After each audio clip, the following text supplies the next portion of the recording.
Thank you, 5 minutes. Mr. Chair, and welcome to our panelists. Virtually all of you have addressed the question of whether we should or should not export LNG, and most have testified in favor of the government allowing exports of LNG.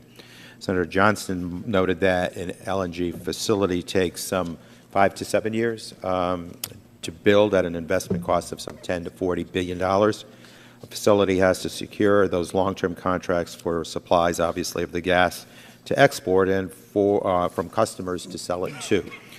I observe that there are markets at all scales, and the interest in exports appears to be driven primarily by a desire to maintain or expand production here in the United States, to ignore or override the signal our national market is providing to the gas production industry, the low price indicating an excess of demand over supply and a market signal to reduce production. The other benefits we may achieve nationally by exporting LNG would not drive this debate alone, so I expect we will export LNG. I'm wondering whether you have opinions about what the right level of exports might be. How much exporting should we allow, and from which areas? My point really is that the market should determine that.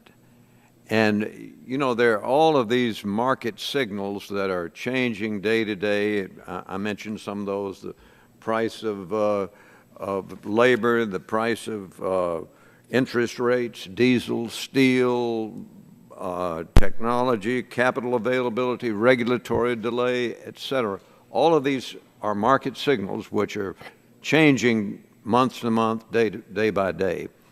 And those are going to restrict the amount of LNG that you can export. And there are also these worldwide competitors, Australia, Indonesia, Qatar. All of these are going to be working simultaneously. And I don't think that any regulators, not this committee, not myself, not anybody, can determine a proper level. I think the better way to do it is to let the market do it. Market's not perfect, but I think it's better than regulators would be. Any other panelists have an opinion? Yes, Ms. Jaffe. I think that what you're going to find is that, first of all, it takes a long time, as Congressman said, to build these facilities.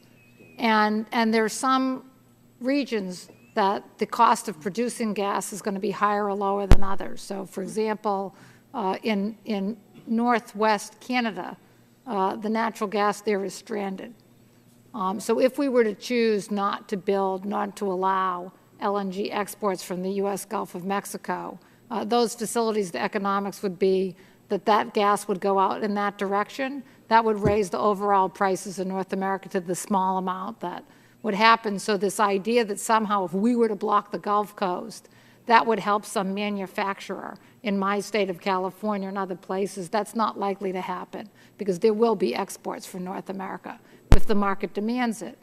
But as I mentioned, there's so much natural gas in other places that I really do think that it'd probably be a very small amount of exports that will come from the United States. And if we had an export facility, one of the things that would happen is if I was a producer in another market and I had a reason to seasonally store my LNG, because the United States has such giant salt dome storage for natural gas, we might find that producers would bring their natural gas here and store it and then have the opportunity to export at a later date. So we might find that we provide what I call hub services, where the United States would be a focal point for export of natural gas globally in storage. And so we might actually benefit from having our facilities be used in a way that would help the international market. And we might have gas actually flowing here just as a storage facility.